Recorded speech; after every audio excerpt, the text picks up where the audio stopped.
பெரிதும் எதிர்பார்க்கப்பட்ட மும்பை வெர்சஸ் சென்னை மேட்ச்சில் சென்னை வந்து ஜெயிச்சிருக்காங்கங்க. அதாவது இந்த மேட்சினுடைய மிகப்பெரிய திருப்பு முனை எது அப்படின்னு வெற்றிக்கு பிறகு ருத்துராஜ் கெய்க்வாட்கிட்ட கேட்கும்போது அவர் என்ன சொல்கிறாருன்னா, எங்கள் ஒரு யங் விக்கெட் கீப்பர் அடித்த அந்த தொடர்ந்து 3 சிக்ஸுகள் தான் காரணம் அப்படின்றார். கண்டிப்பாக நீங்கள் கடைசி ஓவரில் பார்த்தீங்கன்னா அந்த டேனியல் மிச்சல் சொதப்பிட்டு இருந்தார். அவர் அவுட்டாக உள்ளே வந்த தோனி வந்து யாருமே எதிர்பார்க்காத அளவில் தொடர்ந்து 3 பால்களை சிக்ஸ் அடித்தார். அதாவது 4 பாலில் 20 ரன் குவிச்சார். அதனால தான் சென்னை வந்து 200 தாண்டிச்சு. இல்லைனா 200க்குள்ளே ரெஸ்ட்ரிக்ட் ஆகிருக்கும். இன்னொரு புறம் பார்த்தீங்கன்னா சிவம் துபே அவருடைய நல்ல இன்னிங்ஸ் வந்து தோனியால் மறைக்கப்பட்டுருச்சு. ஏன்னா கடைசியில் தோனி அடித்த அந்த அடி தாங்க 200 தாண்டிச்சு. அதுதான் 220 ரன் வித்தியாசத்தில் தான் தோற்றுருக்காங்கல்ல. ஓகே, இன்னொன்று என்னென்னா இந்த மேட்ச்சில் ஃபஸ்ட்டு வந்து ஒரு 3 ஓவர் வந்து திரும்பவும் அப்படின்னாங்க, ஸ்விங் ஆகும் அப்படியாவும் ஏதோ ஒன்று சொல்லிட்டு இருந்தாங்கல்ல. இந்த 3 ஓவருக்கு ஒரு பலிகாடு தேவைப்பட்டுச்சு.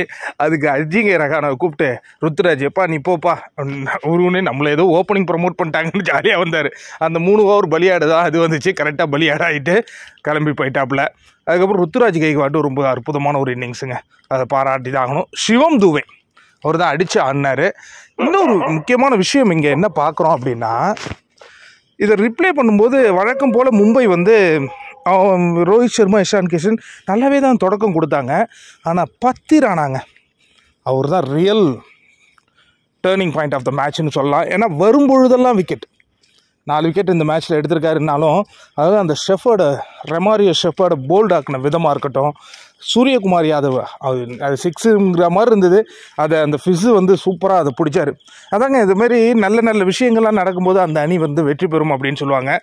மும்பைக்கு பொறுத்த வரைக்கும் கிட்டத்தட்ட ஒரு 13 வருஷத்துக்கு அப்புறம் ரோஹித் சர்மா செஞ்சுரி அடிச்சிருக்காரு ஐபிஎல்லில். அப்படிங்கிறது அவங்களுக்கு சந்தோஷமாக இருக்குமா என்னன்னு எனக்கு தெரியல.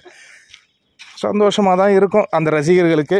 இன்னொன்று, இந்த மேட்ச் மும்பை தோக்கிறதுக்கு முக்கியமான காரணம் வந்து பிளண்டரான காரணம் நம்ம சொல்லக்கூடாது, பட் இருந்தாலும் சொல்லி ஆகணும்னா ஹார்திக் பாண்டியா அவனுடைய மட்டமான ஒரு கேப்டன்சி அப்படின்னு நம்ம கண்டிப்பாக சொல்லலாம். எப்படி ஒரு தங்கம் இருக்கும்போது ஒரு தகர டப்பாவை தூக்கி வச்சுப்பாங்க, அந்த மாதிரி தான் ரோஹித் சர்மா இருக்கும்போது ஹார்திக் பாண்டியாவை கேப்டனாக மும்பை மேனேஜ்மெண்ட் எந்த ஒரு கண்ணோட்டத்தில் எடுத்து வச்சுருக்குன்னே யாருக்குமே புரியல. ஏன்னா ஹார்திக் பாண்டியாவுக்கு வியூகம் அமைக்க தெரியல, பவுலிங்கை கரெக்டாக ரொட்டேட் பண்ண தெரியல. இன்னொன்று, அற்புதமாக போயிட்டு இருந்த ஸ்கோர் அற்புதமாக போயிட்டு இருந்தது. ஹார்திக் பாண்டியா அங்கேயும் வந்து கன்வெர்ட் பண்ணல. 2 ஓவர் இவர் ஷாகுல் தாக்கூர், தேஷ்பாண்டே அவங்க ஓவர் 2 ஓவரையும் சொதப்பினார். எல்லா காரணமும் அந்த இடத்துல இவருக்கு ரோஹித்துக்கு ஒரு கட்டத்தில் வந்து பேட்டிங்கே வரவே இல்லை தெரியுமா. எனவே தோனியோடைய பங்களிப்பு, பத்திரானாவுடைய பங்களிப்பு ஆட்டத்தை மாற்றிடுச்சு.